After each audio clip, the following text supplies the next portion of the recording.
In the launch of her new podcast, Demi Lovato recently revealed that she identifies as non-binary.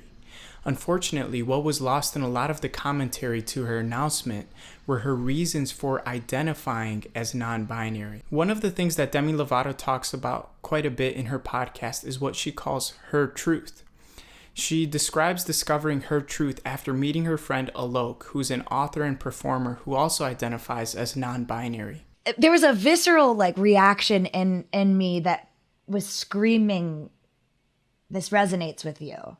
And it was the first time in so long that I've ever heard someone else speak my truth and then realize, oh, that's my truth too. Fundamental to Demi Lovato's identifying as non-binary is this idea that she can possess truth.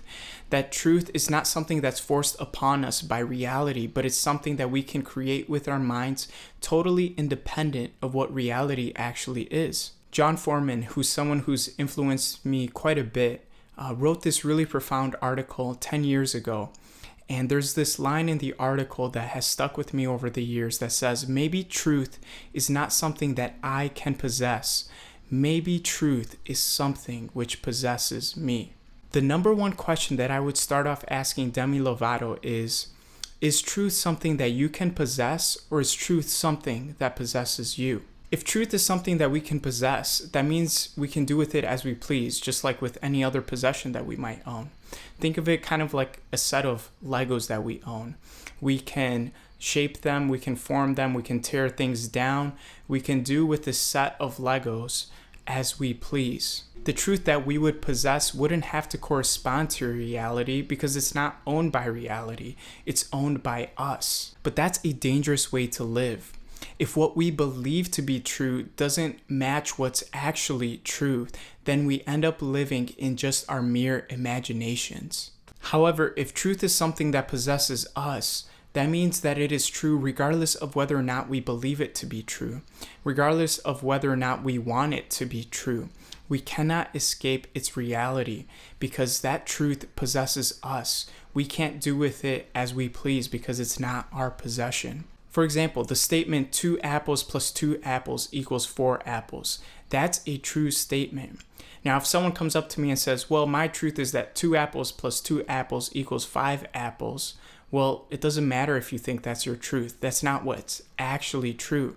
That's not what's actually true of reality. We cannot possess truth. We cannot create truth in contradiction to reality. The truth of reality is something that possesses us. Now, we may choose to ignore that reality. We might choose to instead believe a lie or to ignore the truth. But that doesn't mean that we can create truth in contradiction to reality. And if your truth disagrees with my truth, then whose truth is actually right? If Demi's truth is that she's non-binary, but if my truth is that she's actually a female, who is actually right? Whose truth is actually true? What is the actual state of reality? And what about God's truth? What does God have to say about all of this? Well, hold that thought because we're going to get to that in a minute. Whereas in 2018, when I overdosed, I feel like the reason why that happened was because I was ignoring my truth and I was suppressing who I really am in order to please stylists or team members or this or that, or even fans that wanted me to be the sexy feminine pop star in the leotard and look a certain way. You know, I thought that was what I was supposed to be. And now I just realize it's so much more important to live your truth than to ever suppress yourself, because that's the type of stuff that happens when you do. What Demi Lovato reveals here is that part of her reasons for identifying as non-binary were the pressures that she faced as a pop star in an environment that sought to sexualize her and reduce her to only her sexuality.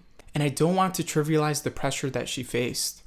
In an interview with Ellen DeGeneres, she recounted how people on her team would check what her Starbucks orders were in order to try and control her diet. And this pressure that she faced ended up exacerbating her bulimia. Identifying as binary in Demi's mind provided an escape from the sexualization that she faced in the entertainment industry. By identifying as non-binary, she felt that she could finally choose to reject the manipulation to sexualize her image.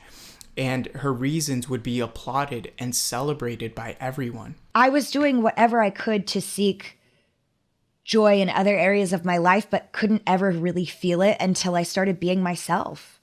And being myself, what it looks like to me, I cut my hair. I wear what I want. I wear makeup some days and I don't wear makeup other days. Sometimes you can't tell what I'm presenting as. I'm so free now. Now listen to what her friend Alok said when recounting meeting Demi for the first time. And then you came up to me afterwards and you said, "Oh my gosh, is being non-binary when you are healed?" And I remember being so surprised, because what I experienced in that moment was Demi really understands what I'm saying. Unfortunately, it appears that the Bible's teachings about our worth and our sexuality did not reach Demi before Alok's teachings on gender did. The Bible teaches us that we are made in the image of God. And what that means is that our worth does not come from putting our bodies on exhibition, putting our bodies on display, but our worth comes from being made in the image of God, being made to resemble God in many ways. The Bible teaches us that our sexuality, our maleness, our femaleness was something that was designed and created by God. He designed sex to be between one man and one woman within the confines of marriage. And his design was that the covenant of marriage would guard our hearts, making us feel cherished, loved, and secure. In Demi's search for healing, she chose not only to reject the reduction of her humanity to only her sexuality, but she also chose to reject the reality of what her gender actually is. And in doing so, she believes that she found the freedom that she desired. But Demi didn't have to identify as non-binary to escape this sexualization, to escape this distortion of our sexuality and our human worth. Instead, she could have found the freedom that she longs for in the teachings of Jesus Christ. There's nothing more freeing for me than to be unattached to a role that society wants me to play.